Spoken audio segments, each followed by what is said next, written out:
The rope creaked in the desert wind. Silas Kern heard it before he saw it.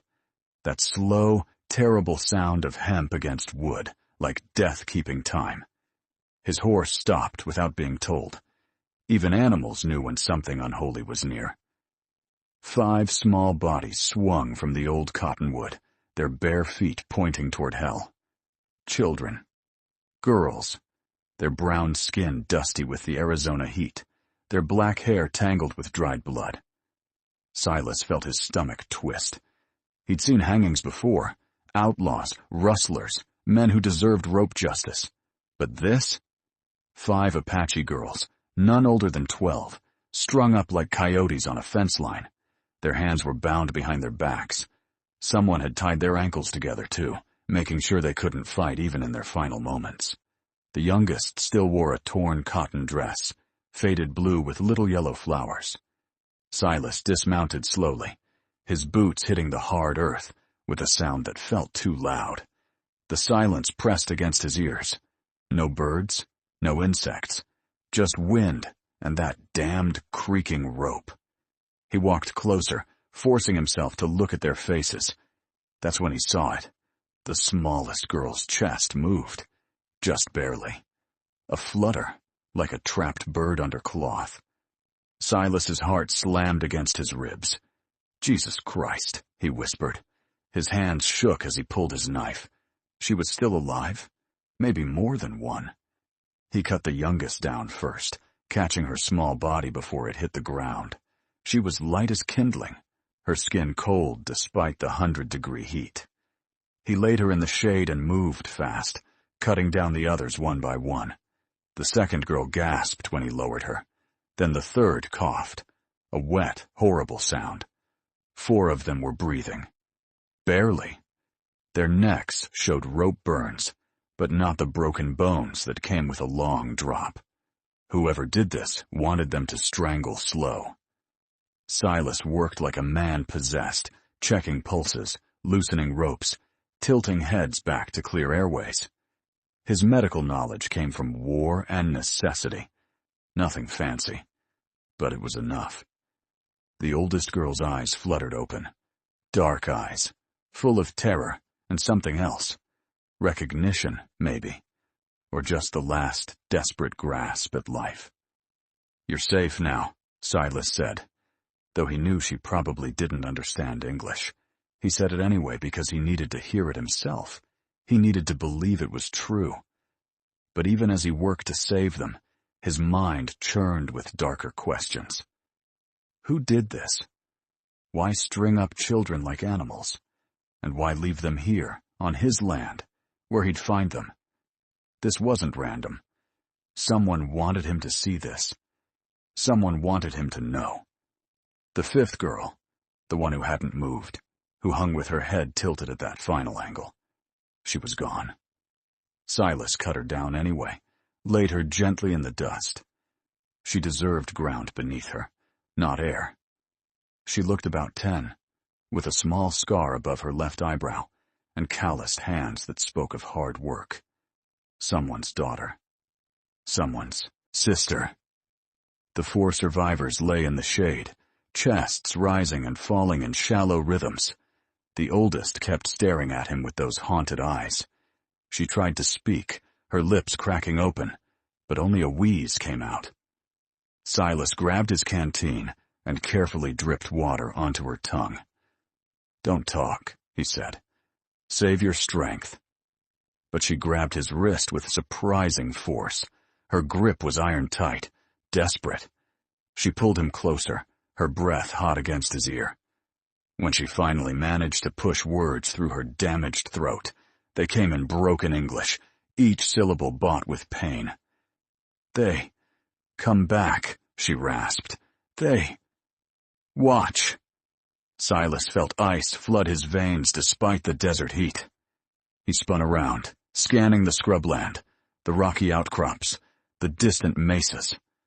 Nothing moved. Just heat shimmer and endless sky. But she was right. He could feel it now. Eyes on him. Someone out there in the wasteland, watching through a rifle scope or binoculars, watching to see what he'd do, watching to see if he'd take the bait. Because that's what this was. Bait. A trap. A test. And Silas Kern had just walked right into it. Before we begin, drop a comment below with your country, and what time it is right now where you're watching. Whether it's sunrise in Nairobi, midnight in New York, afternoon in Canada, or evening in France. I want to know. Don't just sit back. Tell me where in the world you are. Now, let's dive into the story. 6 months before the hanging tree, Silas Kern was already a ghost. He lived 15 miles from the nearest town, in a ranch house that squatted against the desert, like it was trying to disappear. No wife, no children, no hands to help with the cattle. Just Silas, and 100 head of stubborn longhorns who knew the land better than he did. People in Copper Ridge called him the Hermit Rancher, said he'd come back from the war with something broken inside him that wouldn't heal. They weren't entirely wrong. Silas had fought for the Union, seen things in Tennessee and Georgia that turned men's hair white overnight. He'd killed plenty. Soldiers, raiders, once a boy who couldn't have been 15. That boy's face still visited him some nights, standing at the foot of his bed, asking why. So Silas chose solitude. Out here, the only ghosts were the ones he brought with him, and at least those he understood.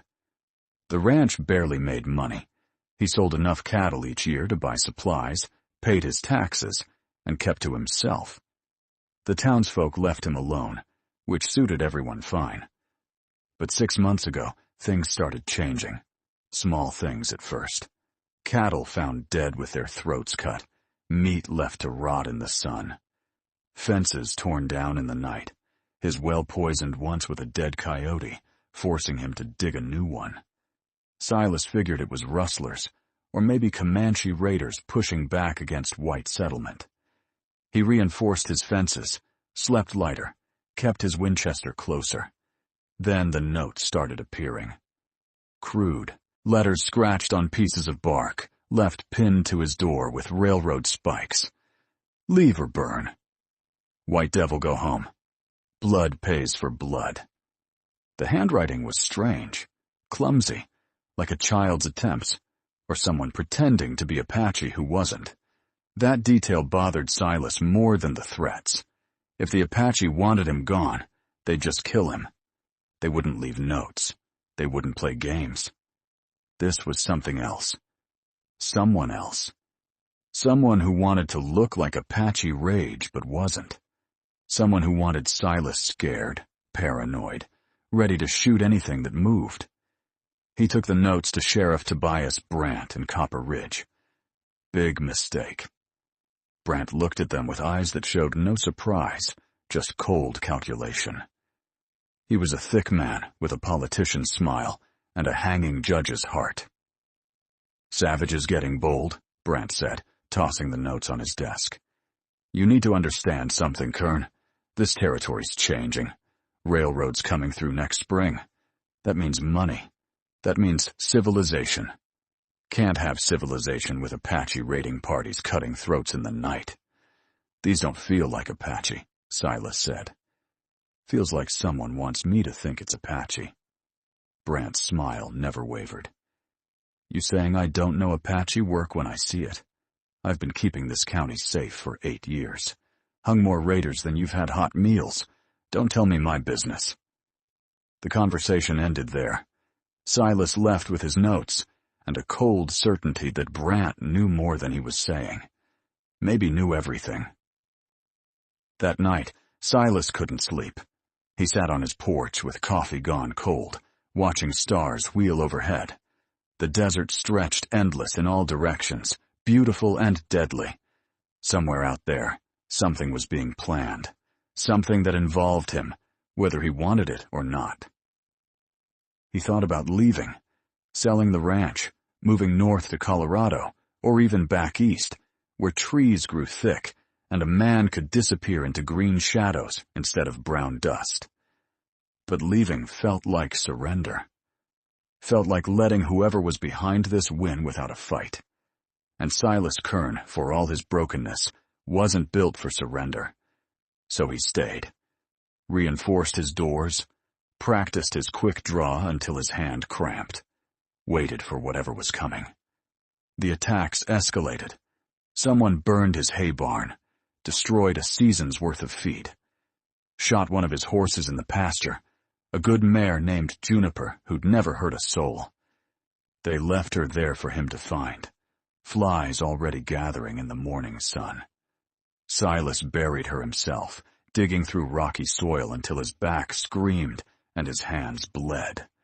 He didn't cry, couldn't anymore, hadn't since the war, but he felt something break inside him, a decision hardening into certainty. Next time someone came for him or his, he wouldn't hesitate, wouldn't ask questions. He'd shoot first and let God sort the details, which was exactly what someone wanted, exactly the man they needed him to become. A killer on a hair trigger, ready to spill Apache blood when the time came. Silas didn't see the trap. Not yet. He was too angry, too isolated, too much a victim to see the bigger picture. But he would. Soon. When he cut down 5 dying girls and realized he'd been handed a choice that wasn't really a choice at all. Save them and become a target. Leave them and lose his soul. Either way, someone wins. Either way, Silas loses. The game was already in motion. The pieces were already placed. All that remained was the first move, the one that would come on a Tuesday morning in September when Silas rode out to check his north fence and heard a rope creaking in the wind. The sound that would change everything. The sound that would force him to choose between safety and humanity, between solitude and sacrifice, between the man he'd become and the man he used to be. The rope was already waiting. The girls were already dying. And Silas Kern was already riding toward his judgment day, thinking about fences and cattle and everything except the truth. This was never about him at all. The girls were dying in his house, all 4 of them, laid out on blankets spread across his floor, their breathing shallow and rattled. Silas worked through the night with frantic hands, doing everything his war-taught medicine allowed. He made poultices from desert plants, prickly pear for inflammation, creosote for infection. Dripped water mixed with honey onto their tongues, wrapped their rope-burned necks with clean cloth torn from his only good shirt. The oldest girl, she'd whispered her name was Nalnish, which meant she works hard in Apache, drifted in and out of consciousness. Every time she woke, her eyes found Silas with that same desperate intensity. She was trying to tell him something, trying to warn him, but her throat was too damaged, the words too painful. By midnight, the youngest girl's breathing steadied. Her name was Desba. Nalnish had managed to communicate through gestures. The other 2 were sisters, Kiona and Ayana, their small hands clasped together even in sleep. Silas watched them and felt something ancient stir in his chest. Protectiveness. Purpose. Things he'd buried after the war, after watching friends die for causes that seemed righteous until the bullets started flying. These girls needed him, needed someone to stand between them and whatever evil had strung them up like slaughtered animals. And Silas Kern, broken hermit that he was, found he still had enough humanity left to care. Around 2 in the morning, his dog started barking. Rex was a cattle dog, mostly reliable, who rarely raised alarm without cause. Silas grabbed his Winchester and moved to the window. The moon was bright, nearly full, painting the desert in silver and shadow. He saw them immediately. Riders. 6 of them, sitting their horses about 100 yards out, just beyond rifle range. Waiting. Watching. Silas's blood went cold. They'd come. Just like Nalnish warned. Whoever strung up those girls expected him to either leave them to die or take them in. Either choice made him useful. Either choice made him part of whatever plan was unfolding. If he'd left them, he'd be the monster who let children die. If he saved them, which he did, he'd be the target. The man harboring Apache girls during a time when tensions were already razor-thin. The man who chose savages over his own kind. Silas cursed himself for not seeing it sooner. This wasn't about the girls at all. They were pawns, expendable pieces in someone's larger game. But what game? And why? He watched the riders through his window. They didn't advance, didn't shoot, just sat their horses like statues, their faces hidden in shadow. Then one of them raised something, a torch, sudden and bright. The flame illuminated his face for just a moment. Sheriff Brandt. Silas felt everything click into place. The harassment, the threats, the dead cattle.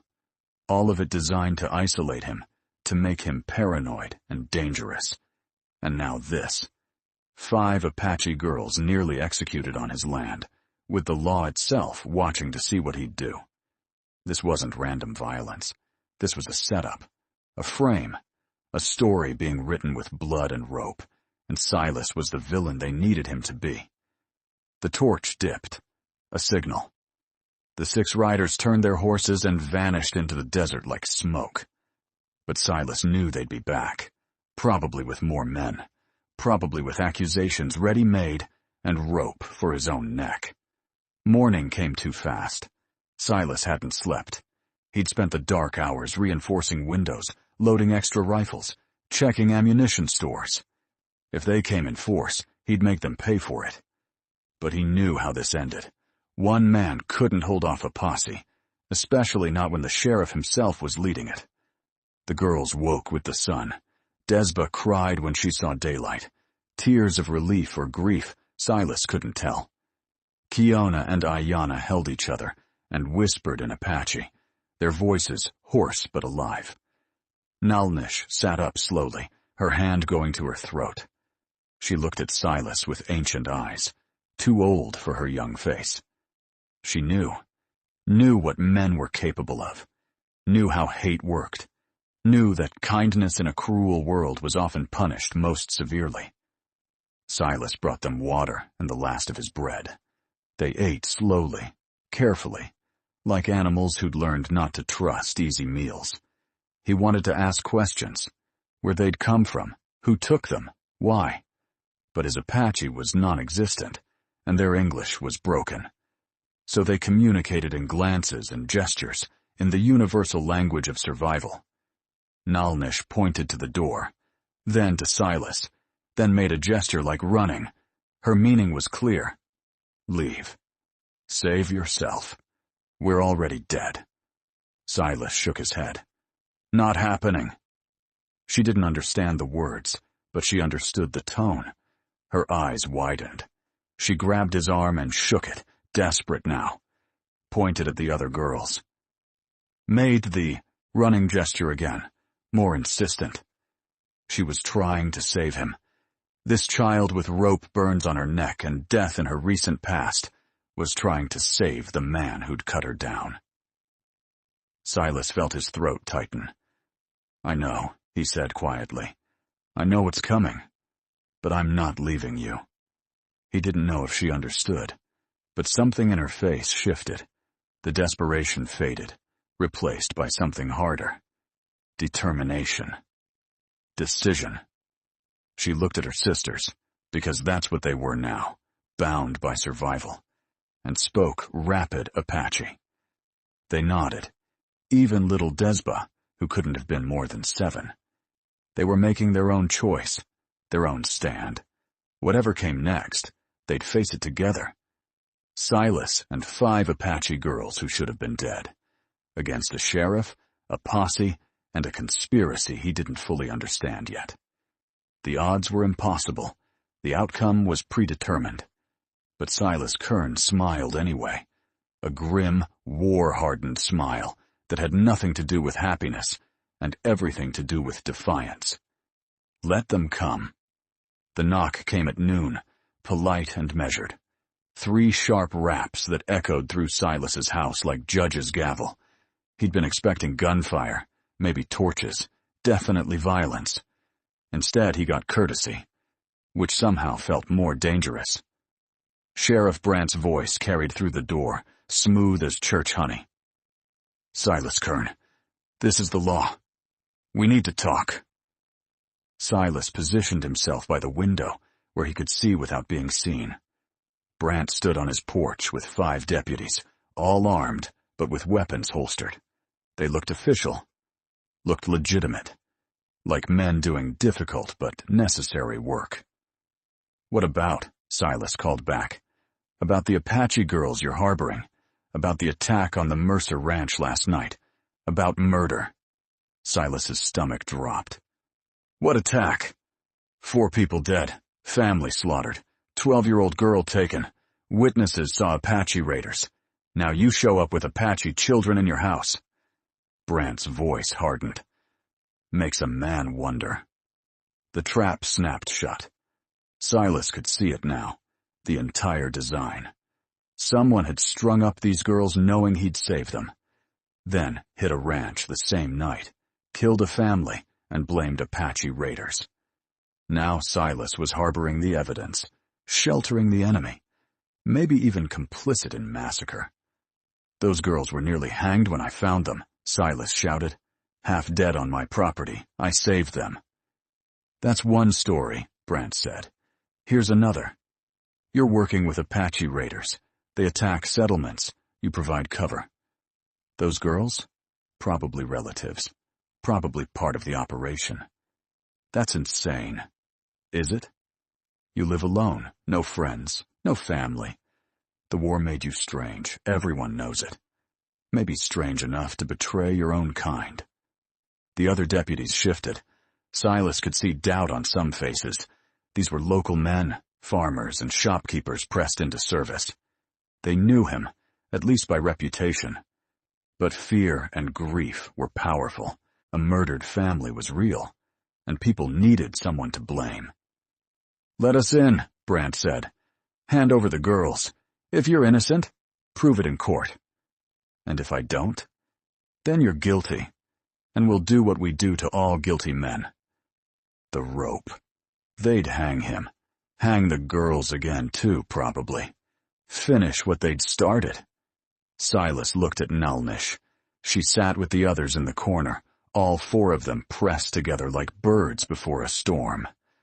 Nalnish met his eyes, shook her head slowly. Don't trust them. Silas made his choice. "These girls are under my protection. You want them, you'll have to come through me." Silence. Then Brandt laughed, a cold, calculated sound.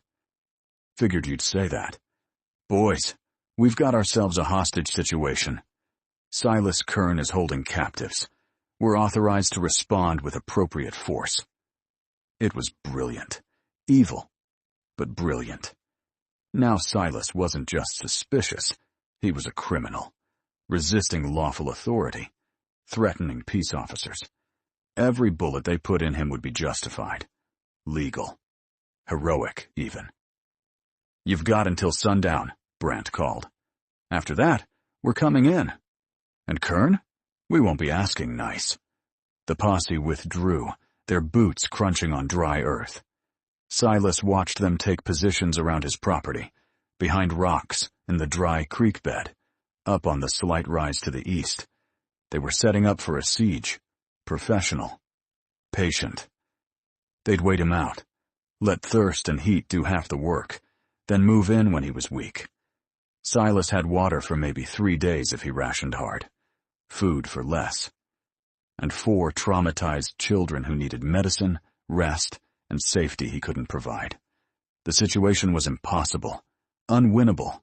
He should surrender, hand over the girls, and hope for mercy from a court. But he'd seen frontier justice before, seen lynch mobs and midnight hangings. These girls wouldn't make it to trial. They'd die screaming, blamed for murders they didn't commit, sacrifices to someone's larger agenda. Silas checked his ammunition. 20 rounds for the Winchester, 18 for his pistol. Not enough for a sustained fight. He looked around his small house, his home for 6 years, the place he'd built with his own hands. By tomorrow it might be ashes. He might be dead. The girls definitely would be, unless he found another way. Nalnish tugged his sleeve. When he looked down, she was holding something, a small leather pouch she'd kept hidden in her dress. She opened it carefully. Inside was a photograph, cracked and faded. It showed a white man in a suit standing with an Apache family. The man had his hand on a young girl's shoulder. The girl was Nalnish, maybe 2 years younger. Silas studied the photograph. "Who is this?" Nalnish pointed to the man, then pointed to the west, spoke carefully, each English word an effort. "Father. Caldwell. Mission. 2 days." A missionary. There was a mission 2 days west, run by a preacher who worked with Apache tribes. Father Edmund Caldwell. Silas had heard of him, a controversial figure who believed in education and integration over extermination, the kind of man Sheriff Brandt would hate. "Caldwell knows you?" Silas asked. Nalnish nodded, pointed to all 4 girls. They were mission children, students, maybe, or orphans under Caldwell's care. That changed everything. These weren't random Apache children. They were under white protection, under a missionary's care. If Silas could get them to Caldwell, there'd be witnesses, questions, accountability. The girls couldn't just vanish if a well-known missionary was asking after them. 2 days west, Silas repeated. He looked out the window at the posse, at the desert beyond, at the impossible odds. Then he looked at Nalnish's scarred neck, at Desba's still frightened eyes, at the sisters holding hands like they'd never let go. 2 days. He could give them that. Maybe. Probably not. But he could try. Silas started planning. The posse expected him to wait, to defend his house, expected him to be trapped. So he'd do the opposite. He'd run. Tonight. Under darkness. Take the girls and whatever supplies he could carry, slip past the siege, and make for the mission. It was desperate. It was dangerous. It would probably fail. But it was the only play he had. And Silas Kern had never been afraid of long odds. The war had taught him that survival wasn't about winning. It was about moving forward when everything said to quit. About protecting what mattered, even when protection seemed pointless. These girls mattered. He'd decided that the moment he cut them down. Now, he just had to keep them alive long enough to matter to someone else, to matter in a court, to matter to justice. Sundown was 6 hours away. Silas spent them preparing for the worst night of his life. They ran at midnight. Silas had waited for the moon to set, for the darkest hour when shadows were thickest and tired men fought sleep. He'd packed light, canteens, jerky, ammunition, 1 blanket. The girls wore his spare clothes, too big but better than their torn dresses. Desba rode on his shoulders. The others followed in silence, their bare feet making no sound on the hard earth. They moved east first, away from the mission, until they were a mile from the house. Then Silas turned west, circling wide. Classic cavalry maneuver. Make them think you're running scared in one direction while you're actually heading where you need to go. The posse would realize eventually, but by then, they'd have wasted hours searching the wrong territory. The desert at night was a different world, cold instead of hot, full of sounds instead of silence. Coyotes called to each other in the distance. Owls hunted on silent wings. Once, something large moved through the brush. Maybe a mountain lion, maybe something else. Silas kept his hand on his pistol and kept moving. The girls were tougher than he expected. Even little Desba didn't complain when he set her down to rest. They drank sparingly, shared the jerky without fighting, and communicated in whispers he couldn't understand, but somehow still felt. By dawn, they'd covered 8 miles. Not enough. Silas could see dust on the horizon behind them. Riders, probably a dozen, fanning out in a search pattern. Brant had mobilized more men. This wasn't a small posse anymore. This was a manhunt. They sheltered in a dry wash, pressing against the crumbling walls while the sun climbed. Heat returned with vengeance. The girls panted quietly, their lips already cracking. Silas gave them most of the water.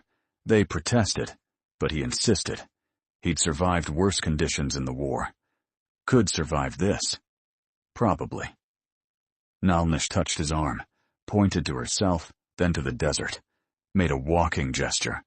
She was offering to scout, to use her knowledge of the land to find water or a better path.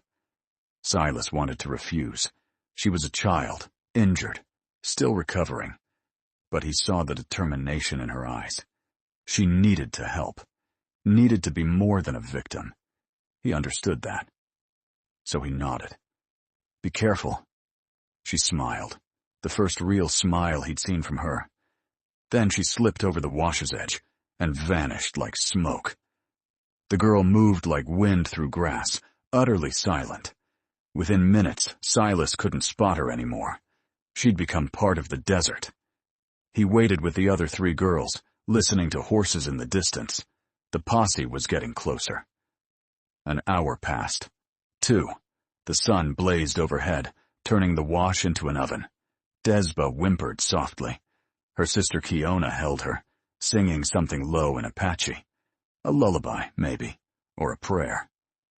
Silas checked his weapons again. If the posse found them, he'd make his stand here. Buy the girls time to run. They'd probably die anyway. But at least he'd die trying.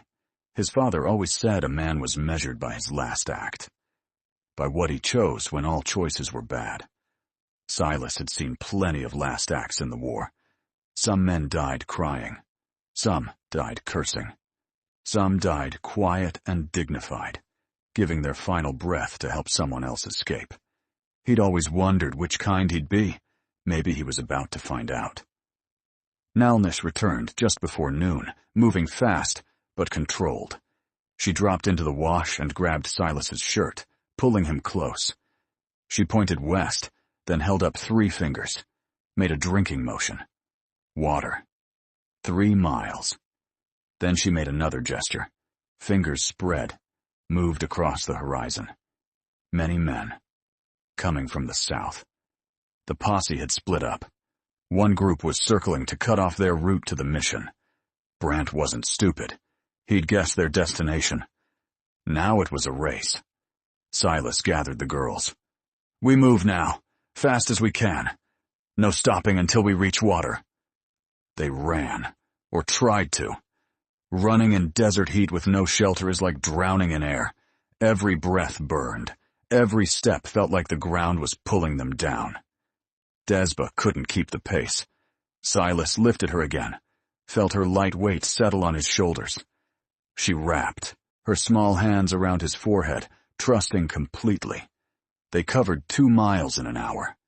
Silas's legs screamed. His lungs were raw. The girls stumbled, caught each other, kept moving. Nalnish led, her eyes scanning the landscape for the water source she'd found. Riders appeared on the southern ridge. 6 of them, silhouetted against the brutal sky. They spotted Silas's group immediately, started riding hard, closing the distance. Silas pushed harder. Come on, he gasped. Almost there. Nalnish pointed ahead, a rocky outcrop with a dark shadow at its base. A spring, tiny and seasonal, but enough. They reached it with the riders 300 yards back. Silas set Desba down, positioned himself at the rocks. Drink, he ordered. Fast. The girls plunged their faces into the small pool, sucking up precious water. Silas drew his Winchester, sighted down the barrel. The riders slowed, recognizing the tactical disadvantage. Silas had high ground and cover. They'd have to charge across open ground. A killing field. The lead rider was a deputy Silas recognized, Garrett Finch, a young man with more courage than sense. He called out, his voice carrying, Silas Kern, release those children. You're making this worse. Silas chambered around. The sharp sound echoed off rocks. Tell Brant this ends at the mission. I'm taking these girls to Father Caldwell. Anyone tries to stop me dies right here. A long pause. The deputies conferred, their horses dancing nervously. Finally, Garrett shouted back. The mission burned down. 2 days ago, Caldwell's dead. There's nowhere to run. The words hit Silas like a bullet. Burned. Dead. The only witness who could vouch for these girls. Gone. The only place of sanctuary. Ash. Behind him, Nalnish made a sound. Not a cry, not a scream. Something worse. The sound of a child who'd lost everything and just found out she'd lost even more. Her hands trembled in the water. The other girls stared at Silas with eyes that asked the question already forming in his own mind. What now? The deputies waited for an answer. The desert waited. The dying sun waited. And Silas Kern, who'd thought he understood the trap, realized he'd only seen the first layer. This went deeper. Darker. Someone powerful enough to burn missions and kill missionaries. Someone who wanted these girls dead badly enough to destroy everything around them. Silas looked at Nalnish's shaking hands, at the hope dying in her eyes, and made a decision that would either save them all or doom them. We go forward, he said, to the mission. Burned or not, there'll be evidence, answers, something. It was thin. It was desperate. But it was all he had. And sometimes all a man has is enough to keep moving, even when the smart money says to quit, even when death is certain and hope is fool's gold. Sometimes you keep moving because stopping means becoming the kind of man you swore you'd never be, the kind who lets children die. They reached the mission at dawn, on the second day. Silas had pushed through the night, driven by desperation and the knowledge that stopping meant capture. The deputies had pulled back after the standoff at the spring, but Silas knew they were still tracking him, still closing in, waiting for exhaustion to do their work. The mission was worse than he'd imagined. Not just burned, destroyed with purpose. The chapel's wall still stood, blackened and hollow, but the school building was rubble.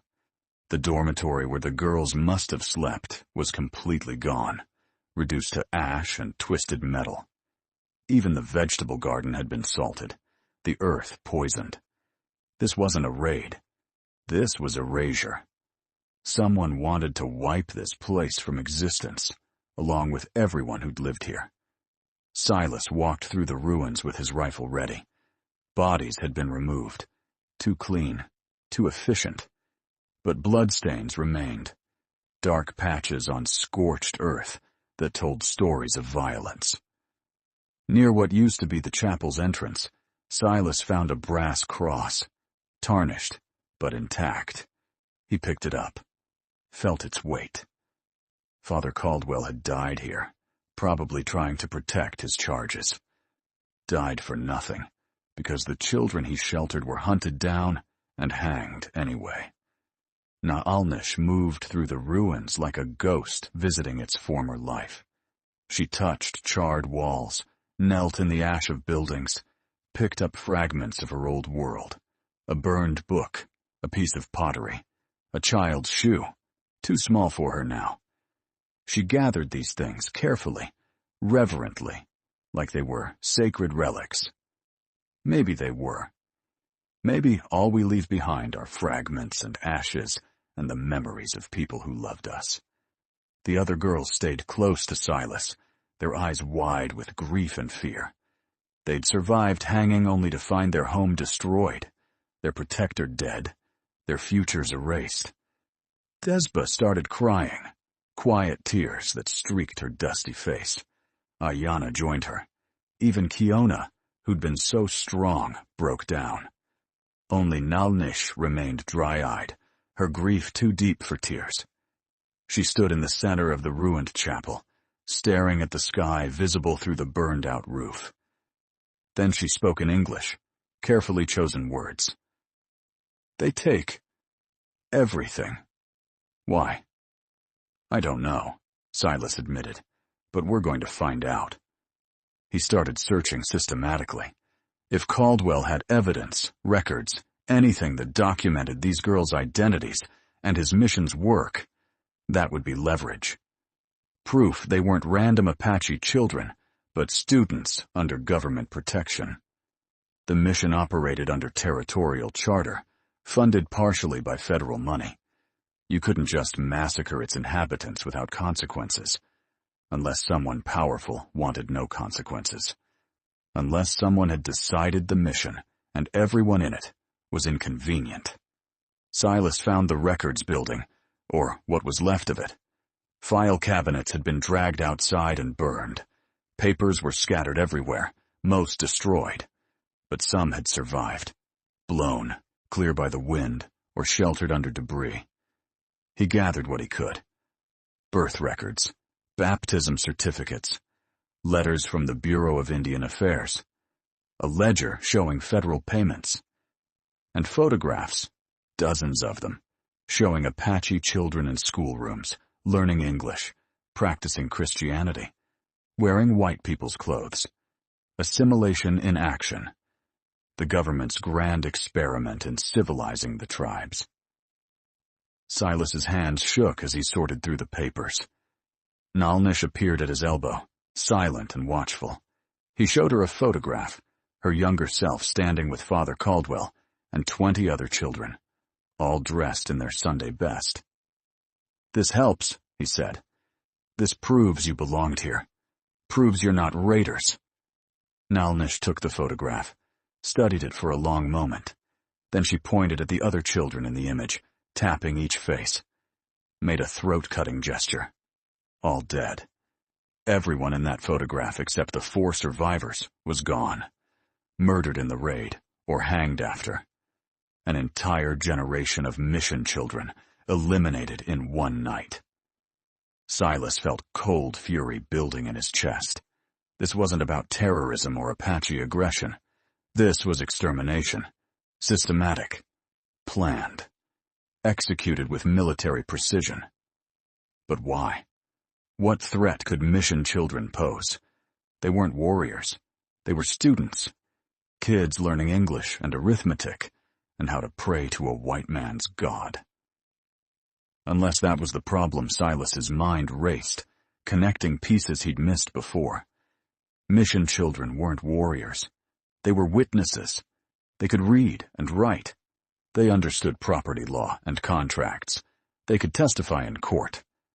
If someone was planning something that involved Apache land, having educated English-speaking Apache children who could challenge white authority legally would be a massive problem. Better to eliminate them. Blame it on tribal violence. Keep the narrative simple. Savages being savage. Silas gathered every document he could carry, stuffed them in his saddlebag with shaking hands. This was bigger than saving 4 girls now. This was evidence of something monstrous, something that reached high enough to burn missions and murder missionaries without anyone asking questions.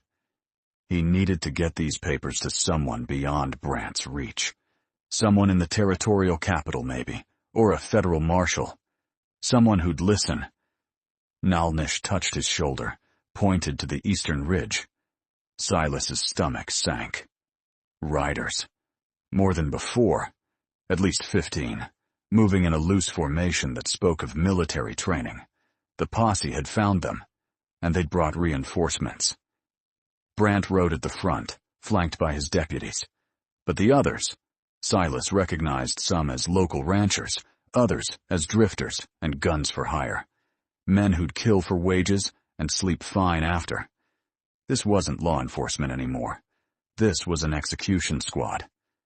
They stopped 200 yards out. Brant dismounted slowly, theatrically. Pulled a piece of paper from his coat and held it high. "Silas Kern!" His voice echoed through the ruins. "I have a warrant for your arrest. Murder, kidnapping, and conspiracy with hostile Apache forces. Surrender now and face trial." Silas stepped into view, rifle in hand. The 4 girls huddled behind a wall fragment, watching with terrified eyes. "I have evidence!" Silas shouted back. "Documents proving these girls are mission students. Proof this whole thing is a setup." Brant laughed. The sound carried clear and cold across the scorched earth. "Evidence? In a burned-out mission? You mean papers you forged? Nice try, Kern. But nobody's buying it." "Father Caldwell's records." Caldwell was a savage lover who died in an Apache raid. Same raid that produced your little pets there. Convenient timing, don't you think? The trap was perfect. Airtight. Any evidence Silas presented would be dismissed as forgery or coincidence. Any witness who might have corroborated his story was dead. The girls themselves couldn't testify. Territorial law didn't recognize Apache testimony against whites. Silas was arguing in a court that didn't exist, defending people the law didn't acknowledge as fully human. He'd lost before he'd even started. "Last chance," Brant called. "Send out the girls. We'll hang them quick. Make it painless. You get a trial. Maybe even live if you cooperate. Tell us who else is working with the Apache. Help us root out the collaborators." So that was the final play. Use Silas to identify other sympathizers. Other whites who believed Apache deserved humanity. Build a list. Conduct a purge. All nice and legal. Silas looked at Nalnish, at Desba clinging to her sister, at Kiona and Ayana holding each other. 4 children who'd survived so much already. 4 lives that mattered, regardless of what the law said. He thought about the war, about all the killing he'd done for principles he'd believed in. Union, freedom, justice. Noble words that meant nothing when boys died screaming in the mud. He'd come west to escape that, to find some corner of the world where his choices didn't end in blood. But blood had found him anyway, and now he had to choose, safety through surrender or damnation through defiance. Silas made his choice, had made it, really, the moment he cut those ropes. "No," he said simply. Brant nodded, like he'd expected nothing else. "Then you've chosen death, for you and them." He raised his hand. The riflemen raised their weapons. The first shot shattered the chapel's remaining window. Glass exploded inward, raining down like deadly snow. Silas shoved the girls toward the back of the ruin, into what used to be Caldwell's office. Stone walls, mostly intact, with only one entrance. Defensible. For a while. He positioned himself at the doorway, rifle ready, counted his ammunition again. 20 rounds, against 15 men. The math was simple and brutal. Even if every shot killed, which it wouldn't, he'd run dry long before they did. The posse spread out, taking cover behind rocks and scrub. Professional, patient. They weren't rushing in like amateurs. They'd siege him out, take their time, minimize their own casualties. Brant understood that dead lawmen created questions. Dead outlaws and savages created medals. A bullet spanged off stone near Silas's head. He ducked back, heart hammering. Spotted the shooter, a deputy behind a water trough. Silas aimed carefully, controlled his breathing the way the army taught him, squeezed the trigger. The rifle kicked. The deputy screamed and fell, clutching his shoulder. Not dead, but out of the fight. 19 rounds left. The return fire was immediate and overwhelming. Bullets chewed at the doorframe, filled the air with stone chips and dust. Silas pressed against the wall, feeling each impact like a physical blow. The girls huddled in the corner, arms wrapped around each other.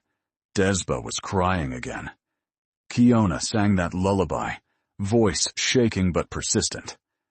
Nalnish met Silas's eyes across the small room. She mouthed words he couldn't hear over the gunfire, but understood anyway. Thank you. For trying. For caring. For being the one man who chose differently. Silas reloaded, his hand steady despite everything. The war had taught him this, at least, how to function when death was certain. How to keep moving when all hope was gone. Not because it changed anything. Just because stopping meant becoming a different person. Meant accepting what evil men wanted you to accept. A voice called from outside, younger than Brant's. Deputy Garrett Finch. "Silas, please. You can't win this. Let the girls go. Maybe the judge will show mercy." "Like he showed Caldwell mercy," Silas shouted back. "Like he showed those kids mercy when they were hanged?" Silence. Then, "I didn't know about that." "I swear," Brant said. "Shut up, Finch!" Brant's voice, sharp with authority. "Don't talk to the traitor." But the damage was done. Doubt had entered the conversation. Some of those men didn't know the full story, didn't know about the hangings or the mission burning. They thought they were hunting a criminal, not participating in massacre. Silas seized the opening. "Listen to me," he called. "All of you. Brant's been lying. These girls were nearly hanged when I found them. Strung up on my property to frame me. The mission was burned to destroy evidence. Caldwell was murdered because he could prove these children were under federal protection. Movement among the rocks, whispered conversations, men questioning each other, questioning their orders. "He's desperate," Brant shouted. "Making up stories. Don't listen to savage lover lies." But his voice had changed, lost some of its certainty. The narrative was slipping.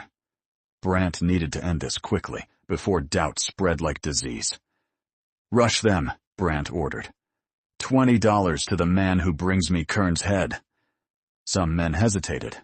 Others didn't. 5 men broke cover, running toward the office in a ragged line.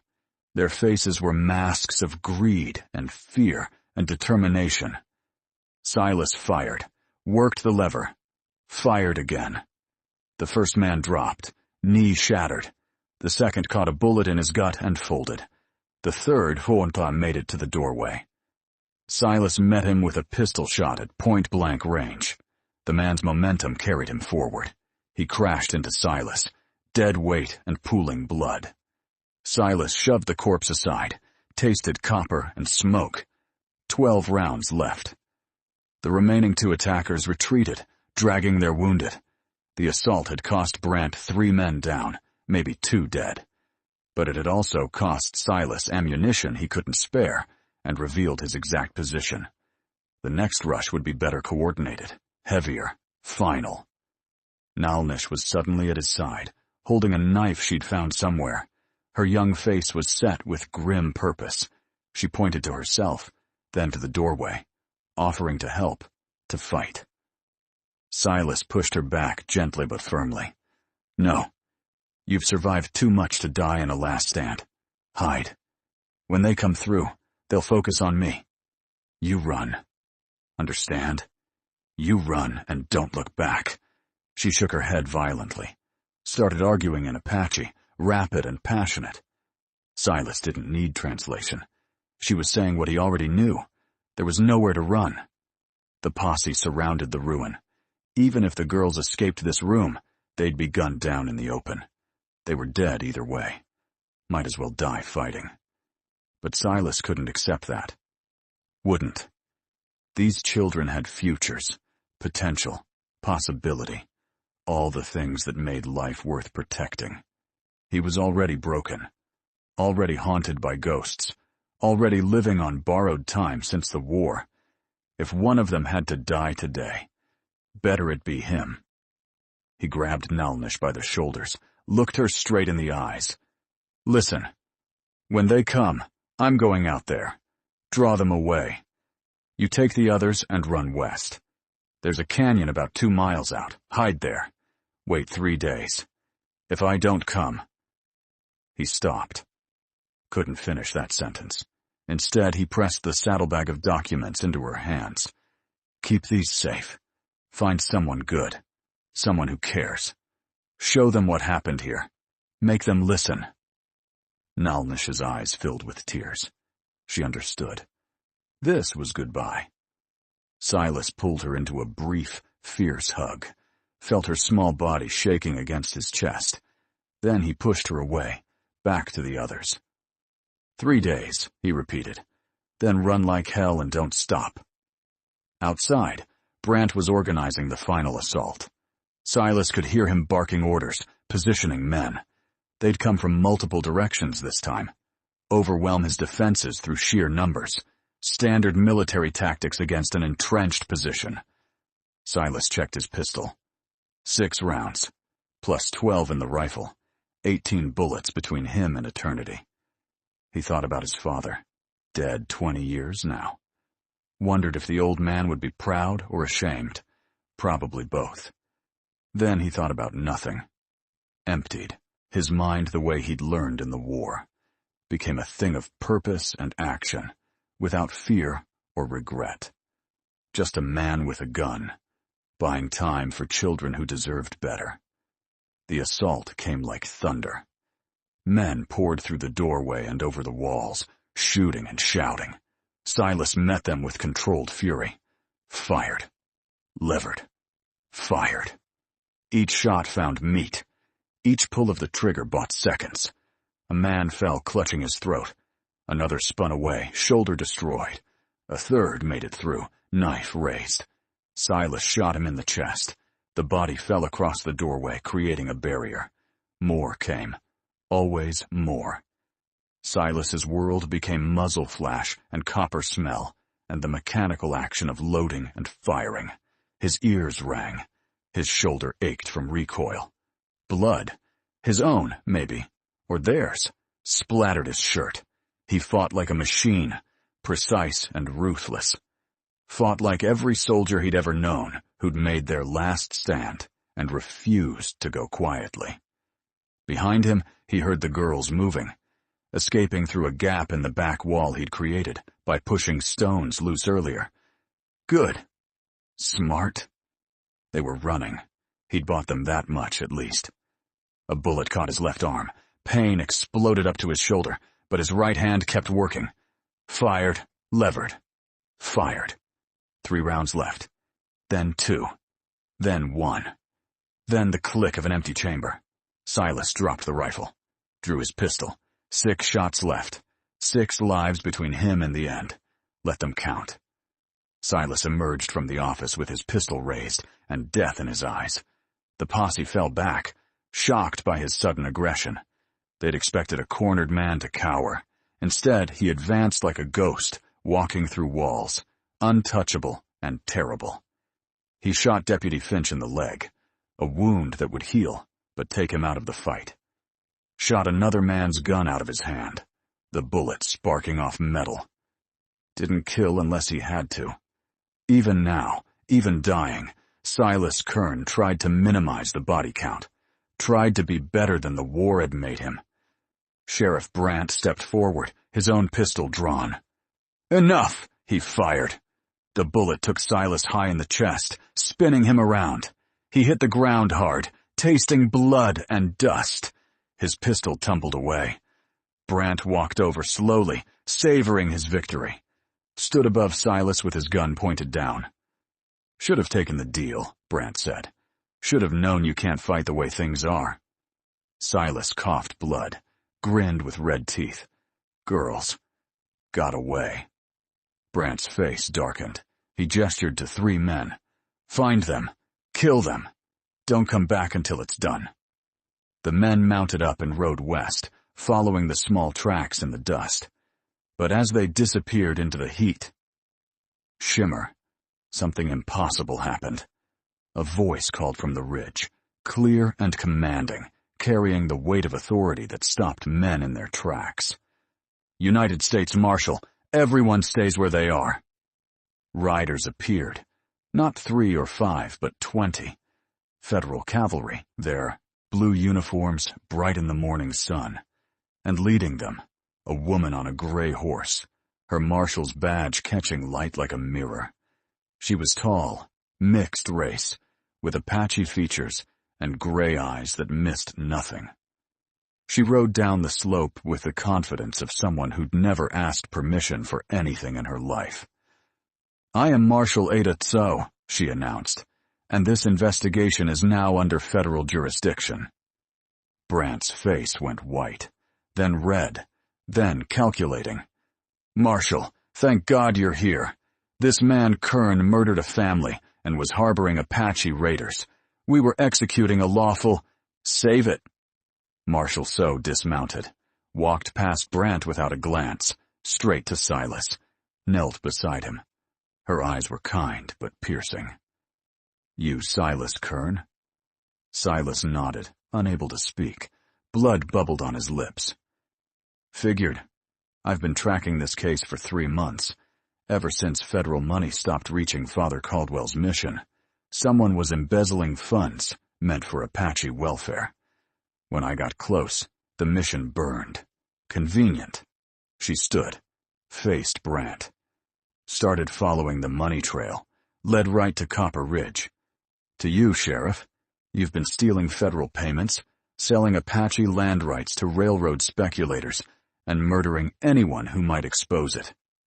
Brant laughed. Too loud, too forced. That's absurd.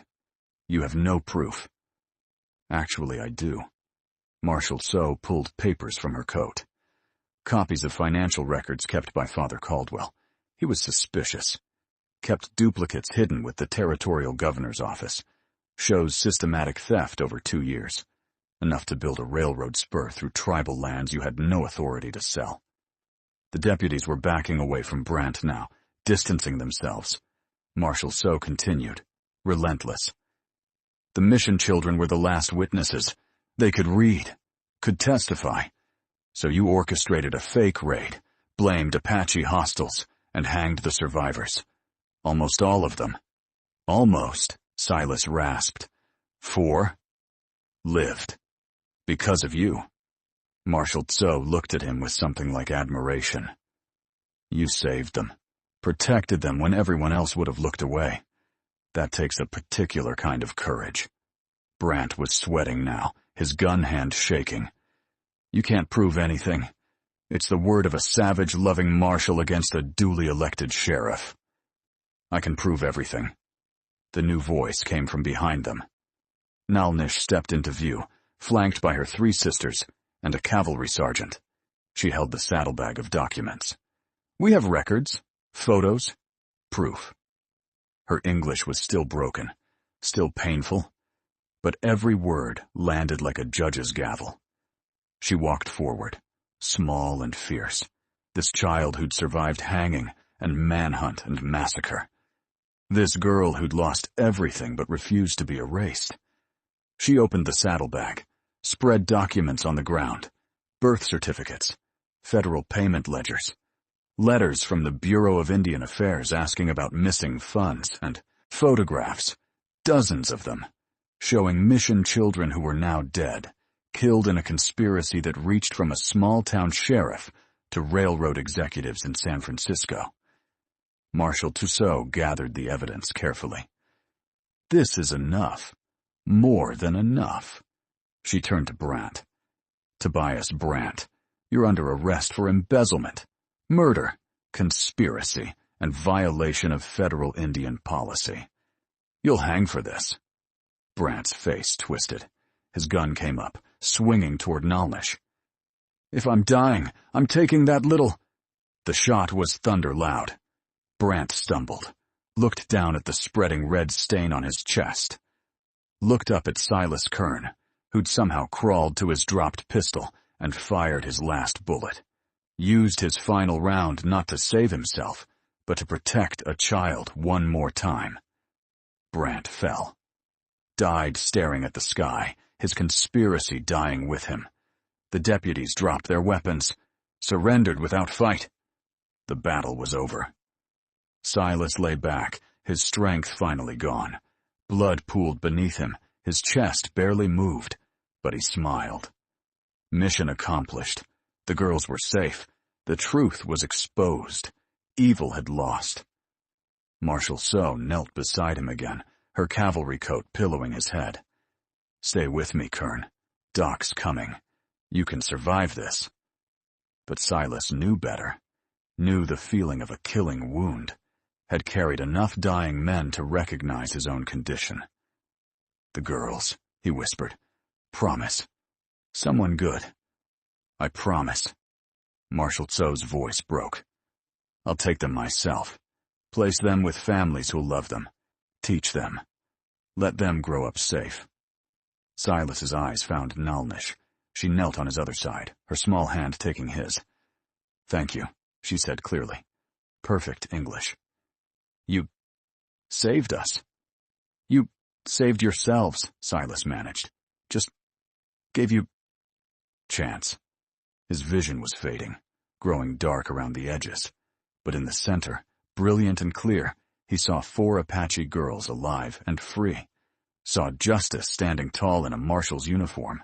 Saw good winning, just this once, in a world that rarely allowed such things. His father's voice echoed in memory. A man is measured by his last act. Silas Kern's last act was protecting children, was choosing humanity over safety, was proving that one person, however broken, could still stand against evil and make a difference. As his eyes closed for the final time, Silas Kern died as he'd lived, a soldier. But this time, fighting for something that actually mattered. 3 weeks later, the territorial courthouse in Santa Fe was packed beyond capacity. Every seat taken, people standing in the aisles, more crowded outside, listening through open windows. This wasn't just a trial. This was a spectacle, a reckoning for crimes that had operated in shadow for too long. Marshal Ada Tso stood at the prosecutor's table, her gray eyes scanning documents she knew by heart. Across from her sat 7 defendants, Brandt's deputies, railroad executives, land speculators, and 1 territorial. Judge who'd signed off on false Apache raid reports. They'd all played roles in the conspiracy, all profited from murder, disguised as law enforcement. The presiding judge was a federal appointment from Washington, brought in specifically because local corruption ran too deep. Judge Harlan Whitmore was 70, white-haired, with the kind of stern face that suggested he'd seen every trick lawyers could pull and had patience for none of it. Marshal Tso, he said, his voice carrying. Present your case. Ada stood. Your Honor, the prosecution will demonstrate a conspiracy to defraud the federal government, murder protected persons, and falsify reports of Indian hostilities for personal profit. We have documents, witnesses, and testimony from the survivors themselves. A murmur ran through the courtroom. The defense attorney, a slick man from San Francisco named Morrison, objected immediately. Your Honor, Apache testimony has never been admissible in territorial courts. The precedent is being challenged today, Judge Whitmore interrupted. Federal protection of Mission Indians supersedes territorial precedent. I'll allow it. Morrison's face reddened. Then I must protest in the strongest. Noted and overruled. Marshal, call your first witness. Ada nodded to the bailiff. The courtroom doors opened. Nalnish walked in. She wore a simple dress, clean and proper, her hair braided carefully. But her neck still showed rope scars, would always show them. The courtroom fell silent. Everyone knew the story by now. The girl who survived hanging, who rode through the desert carrying evidence of conspiracy, who refused to be erased. She walked to the witness stand with her head high, was sworn in with her hand on a Bible she'd learned to read at Caldwell's mission. Then she sat and looked directly at the defendants, her dark eyes holding theirs without flinching. Ada approached gently. Please state your name for the record. Nalnish Caldwell. She'd taken the missionary's surname, claimed him as family. Father Caldwell taught us that family is not blood, is choice. He chose us. We choose his name. Nalnish, can you tell the court what happened on September 14th? The courtroom listened in absolute silence as Nalnish told her story. She spoke of the mission, the learning, the safety, the hope of children caught between 2 worlds. Spoke of the night raiders came, dressed as Apache but moving wrong, smelling of whiskey and white man's tobacco. spoke of watching Father Caldwell die defending children, a bullet in his chest, but still fighting until the end. She described being taken with her sisters and other mission children, being dragged into the desert, the rope around her neck. The terrible moment when the ground disappeared and she hung choking in the air, certain she was dying. "Then what happened?" Ada asked quietly. "Silas Kern cut us down, saved 4. 5th girl. Too late. He took us to his house, protected us. Men came." She pointed at the defendants. "Those men. Said we killed a family. Said Mr. Silas was a traitor. But we killed nobody. We were dying ourselves." Her voice never wavered, never broke. She testified for an hour, answering every question with devastating clarity. When Morrison tried to cross-examine, tried to confuse her, or cast doubt, she met each question with simple truth. She was a child, yes, but she'd learned English well, understood law, could not be intimidated by lawyers who thought her too young or too Apache to matter. When she finished, there were tears on many faces in the courtroom. Even Judge Whitmore dabbed his eyes with a handkerchief. Ada called her other witnesses. The 3 younger girls testified, their accounts corroborating Nalnish's. Then came cavalry soldiers, who'd found the mission ruins, who'd cataloged evidence of systematic destruction. Then, a federal accountant who'd traced embezzled funds through 6 banks to Brandt's accounts and his co-conspirators. Then Father Caldwell's assistant, a white woman named Mary Price, who'd survived the raid by hiding in a root cellar. She'd watched everything through floorboard cracks, identified 3 of the defendants as raiders, confirmed they'd been looking specifically for records, burning documents systematically. The defense tried. Morrison brought witnesses who swore Brandt was honest, that Apache raids were common, that Silas Kern had always been strange, and probably did harbor hostile Indians. But each testimony crumbled under Ada's cross-examination. The evidence was too thorough, the conspiracy too well documented, the truth too powerful. On the 3rd day, Morrison made his closing argument. He spoke of frontier dangers, of the necessity of hard men making hard choices, of the regrettable but understandable mistakes that happen in the chaos of Indian country.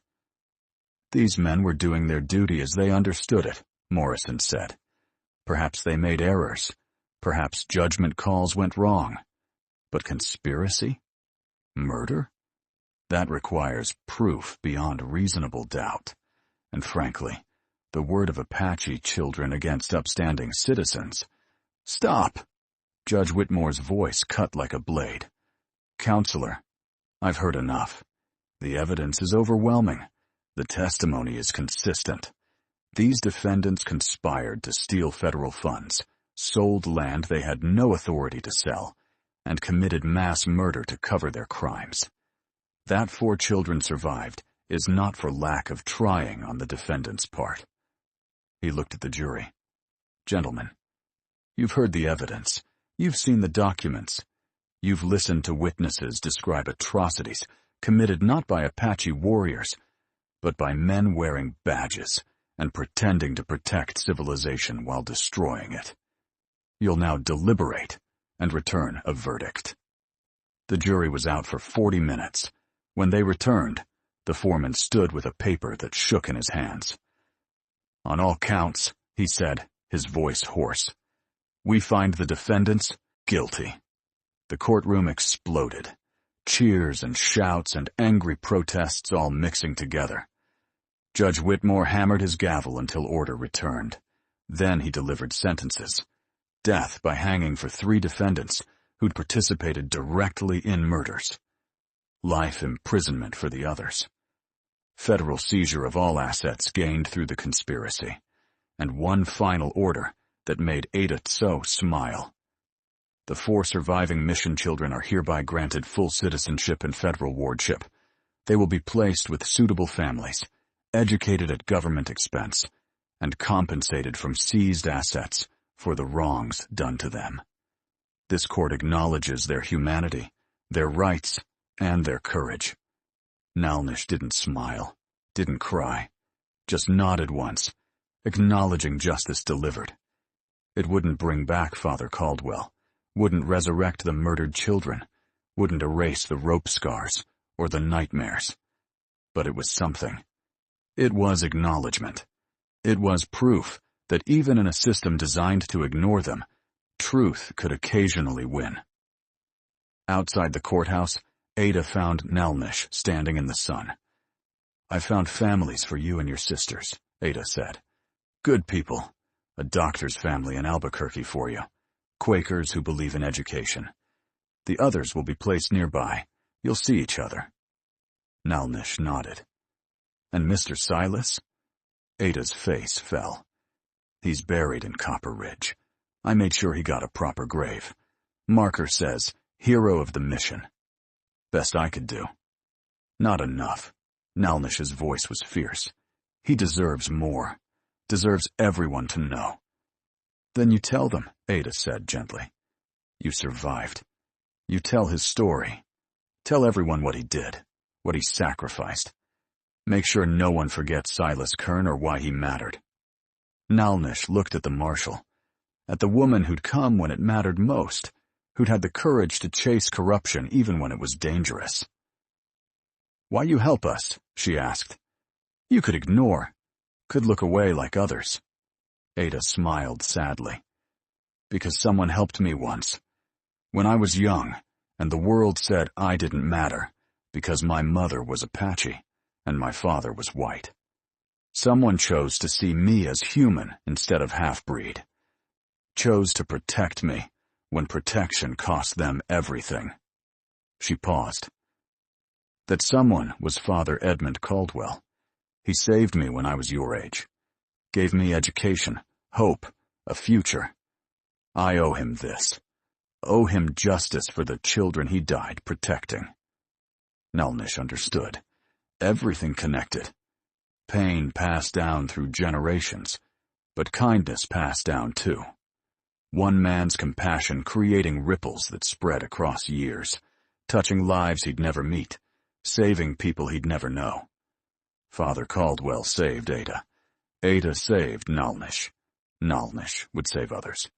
The chain continued. "I will remember," Nalnish promised. "We'll tell story. Everyone will know." Ada pulled her into a hug. "I know you will. You're stronger than any of them ever gave you credit for. All four of you are." They stood together in the New Mexico sun. A federal marshal and an Apache girl, two survivors in a hard world, proving that justice, real justice, was possible if enough people cared to fight for it. The trial was over. The guilty were punished. The survivors were safe. But the story was just beginning. Because some stories don't end. They spread. They grow. They become legends whispered around campfires and told to children who need to believe that courage matters, that one person can make a difference, that good can win even when the odds say otherwise. The story of Silas Kern and the four Apache girls would become one of those legends. 20 years later, a woman walked into a small schoolhouse in Albuquerque. She was 30 years old, educated, confident, a teacher with her own classroom, teaching Apache children to read and write and understand the law. Her name was Nalnish Caldwell Kern. She'd taken both names, honoring both men who'd saved her. The students looked up when she entered. 15 children, ranging from 6 to 14, all Apache or mixed race, all navigating the same impossible space between worlds that Nalnish had once struggled through. She smiled at them. "Today," she said, "I'm going to tell you a true story about a man who had every reason to look away and chose to look closer instead." The children settled in, sensing something important. Nalnish sat on the edge of her desk, her posture relaxed, but her eyes serious. His name was Silas Kern. He was a rancher who lived alone because the war had broken something inside him. He wanted quiet, wanted peace. wanted to forget the terrible things he'd seen. She paused. But sometimes peace finds you whether you want it or not. She told them everything. The hanging tree, the desperate ride through the desert, the siege at the mission ruins, Silas's final stand, buying time with bullets and blood so 4 girls could escape. She didn't soften it, didn't make it easy. These children lived in a hard world. They needed truth, not fairy tales.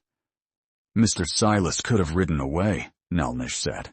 Could have decided it wasn't his problem. Nobody would have blamed him. Nobody would even have known. So why didn't he? Asked a small boy in the front row. Nelnish smiled. Because he decided that doing the right thing mattered more than being safe. Because he looked at 4 children dying and couldn't live with himself if he let it happen. Because he chose humanity over comfort. She let that sink in. Mr. Silas wasn't perfect. He'd killed in the war. He'd made mistakes. He was broken and lonely, and probably depressed in ways people didn't have words for back then. But when it mattered most, he stood up. And that's what makes someone a hero. Not being perfect, just being present when others need you. A girl raised her hand. Did he live?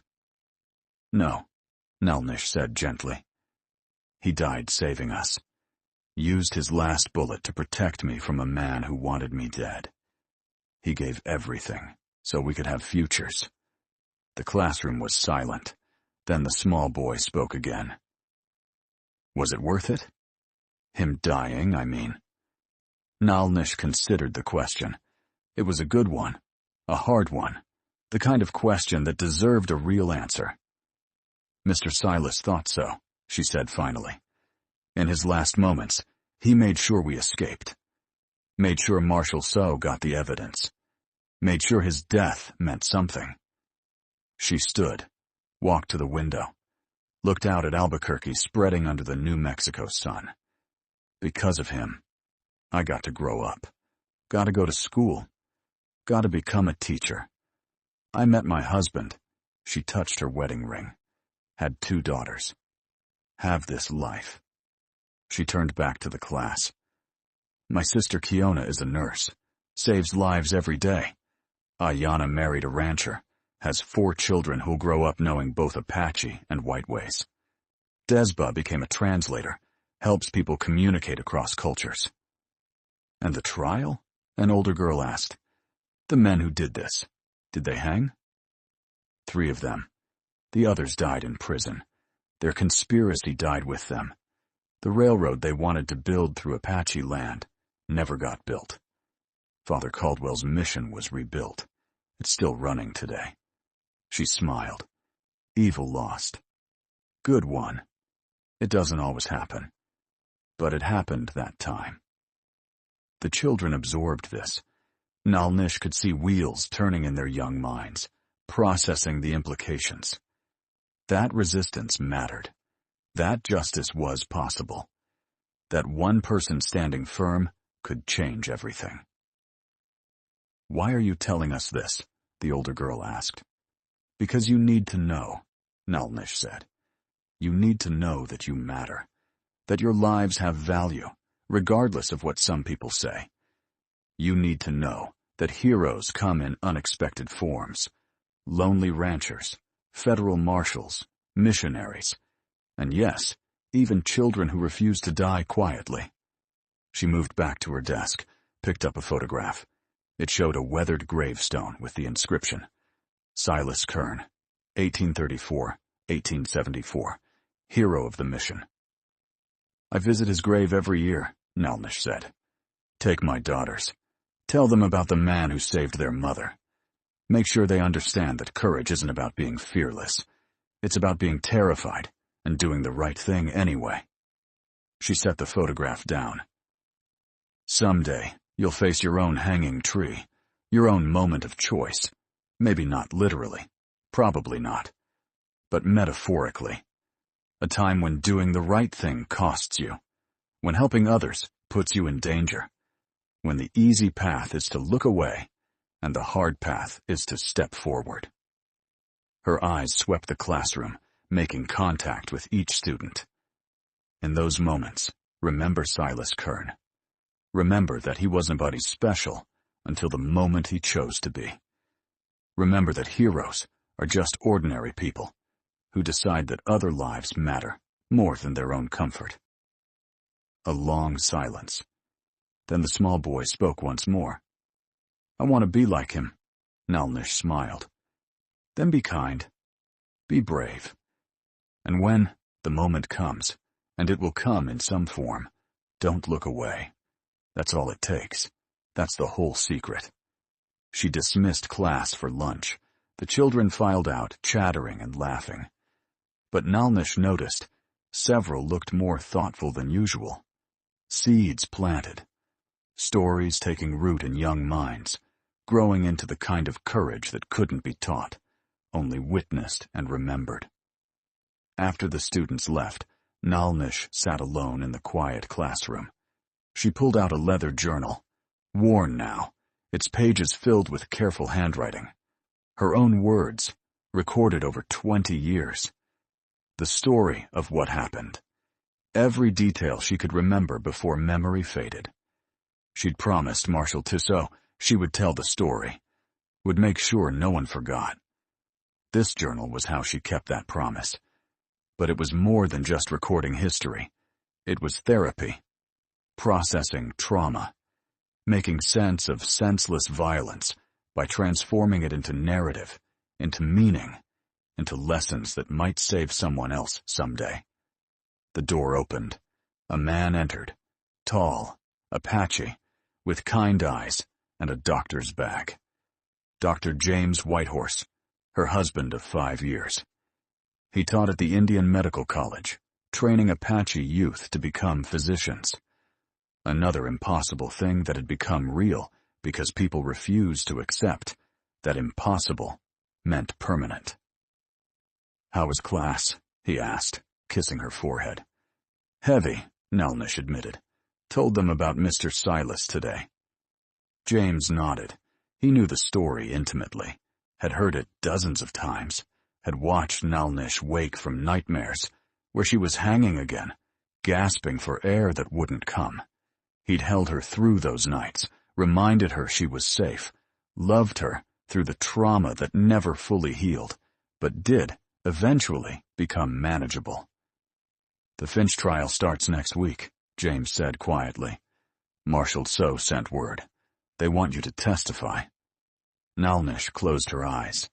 Deputy Garrett Finch, the young man who'd ridden with Brandt, who'd participated in the manhunt, but claimed ignorance of the full conspiracy. He'd served 15 years for lesser charges. Now, new evidence had emerged, linking him directly to the mission burning. A second trial, a second reckoning. I'll go, Nalnish said. I'll testify. You don't have to. You've given enough. I have to. Her voice was firm.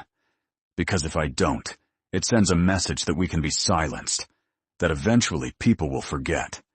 That justice has an expiration date. She stood, moved to the window. Every time I testify, every time I tell the story, I'm honoring Mr. Silas. I'm proving his death wasn't wasted. I'm saying that what happened matters. James came up behind her, wrapped his arms around her waist. You've built a good life, despite everything. You're happy, aren't you? Nalnish leaned into him. Yes, happier than I ever thought possible when I was hanging from that tree. She paused. But happiness doesn't erase responsibility. I survived for a reason, to bear witness, to remember, to make sure it never happens again. She thought about her sisters. Kiona worked at the hospital in Santa Fe, had just delivered her 100th baby last month. Sent a telegram celebrating, her joy evident even in abbreviated words. Ayanna lived on a ranch near Copper Ridge, the same town where Brandt had been sheriff, now transformed by federal oversight and new leadership. She'd bought land with her compensation money, raised cattle and children with equal competence, proved every day that Apache women could thrive in white men's world without surrendering who they were. And Desba, sweet Desba, who'd been only 7 when she nearly died, now worked as a translator for the Bureau of Indian Affairs, helped negotiate treaties, facilitated communication, built bridges between cultures that desperately needed bridging. All 4 of them had taken their trauma and transformed it into purpose, had refused to be victims, choosing instead to be survivors, who made survival mean something. "Sometimes I wonder," Nalnish said quietly, "what Mr. Silas would think, if he could see us now. See what we became." "I think he'd be proud," James said. "I think he'd say his last bullet was well spent." Nalnish smiled through sudden tears. "I hope so. I hope wherever he is, he knows that he didn't die for nothing, that 4 children became 4 women who changed things." That evening, Nalnish walked to the cemetery. It was her ritual. Once a month, sometimes more when nightmares got bad. She brought flowers, usually wildflowers from the desert, things that grew tough and beautiful in harsh conditions. Silas's grave was well maintained. Nalnish paid for it from her teaching salary. The stone was simple but dignified. Silas Kern, 1834-1874, hero of the mission. He chose humanity. She'd added that last line herself, paid extra for the inscription, because that was the truth. That was the lesson. That was what mattered. "Hello, Mr. Silas," she said, kneeling. "I taught the children about you today. They listened. Really listened. I think you'd like that." She arranged the flowers carefully. "Finch trial starts next week. I'll testify. I'll tell them what you did, what you sacrificed. I'll make sure they remember." A breeze stirred her hair. She liked to imagine it was Silas, somehow, acknowledging her words. Probably wasn't. Probably just wind.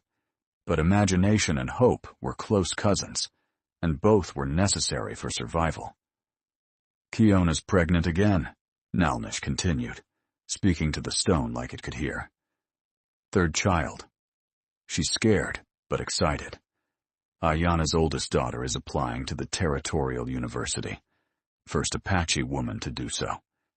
Desba just negotiated a treaty that protects 3,000 acres of tribal land." She paused. "We're doing good things, Mr. Silas, because you gave us the chance." Footsteps approached. Nalnish turned to find Marshal Ada Tso walking up the cemetery path. She was 50 now, gray streaking her dark hair, but still strong, still carrying her badge, still fighting fights that needed fighting. "Thought I'd find you here," Ada said, kneeling beside Nalnish. "Habit of ours, isn't it? Visiting ghosts." They sat together in comfortable silence. 2 women bound by shared history, shared trauma, shared purpose. "I brought something," Ada said finally. She pulled out a letter. Official federal stationery. "President's office. They're establishing a new award, the Kern Medal, for civilians who display extraordinary courage, protecting others at risk to themselves. First recipient will be posthumous, obviously." She smiled. "They're naming it after him. Silas Kern's name will live forever now. Every hero honored with this medal will be connected to his story." Nalnish's breath caught. "Truly, truly.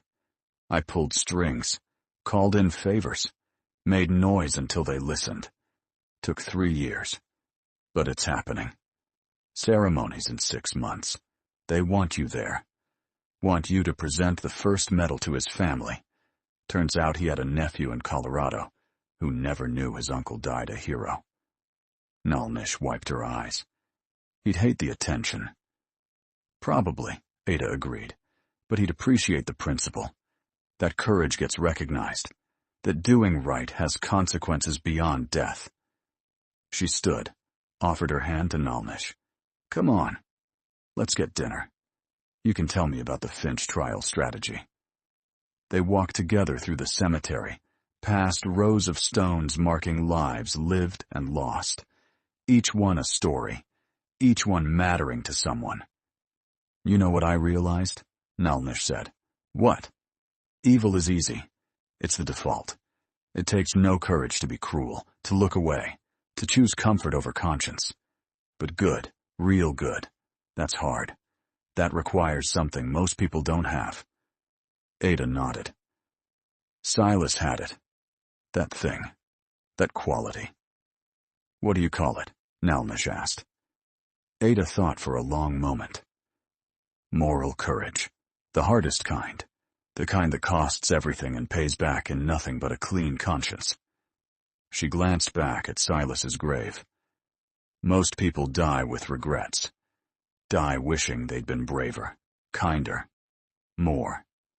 Silas died knowing exactly who he was. A man who chose right when it mattered most. How many people can say that?" They reached the cemetery gates. Beyond lay Albuquerque, growing and changing. Electric lights were coming next year. Telegraph wires already connected them to the world. Progress, relentless and unstoppable. But some things remained constant. Courage, sacrifice. The choice between easy evil and difficult good. Those never changed, would never change. "Thank you," Nalnish said suddenly. Ada looked surprised. "For what?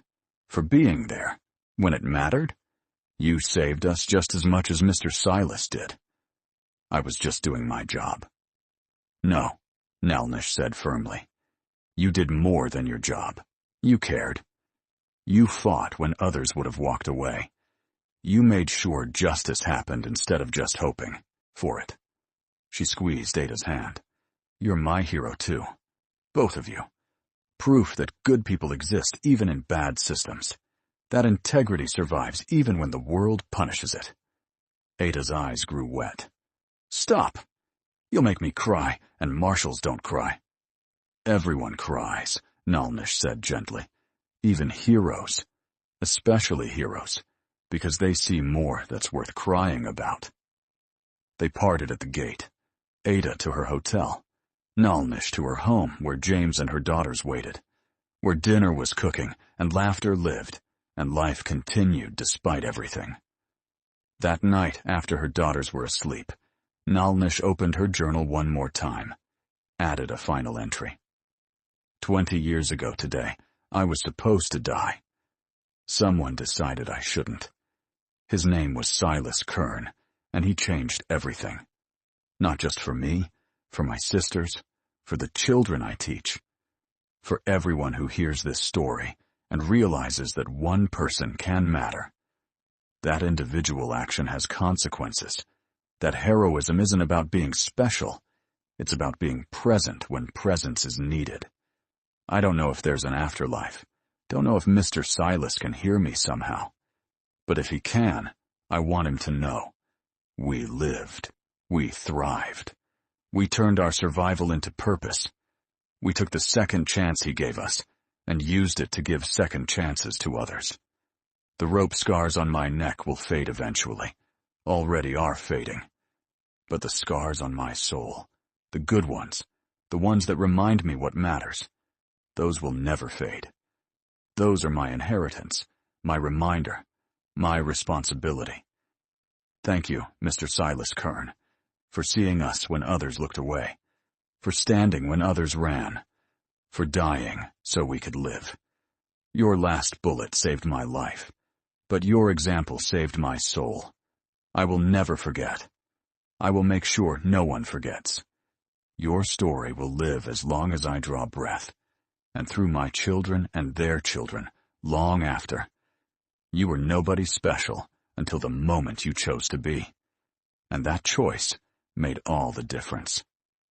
She closed the journal, blew out the lamp, lay in bed next to her sleeping husband, in a house filled with love and safety and possibility. Outside, the New Mexico night was vast and full of stars.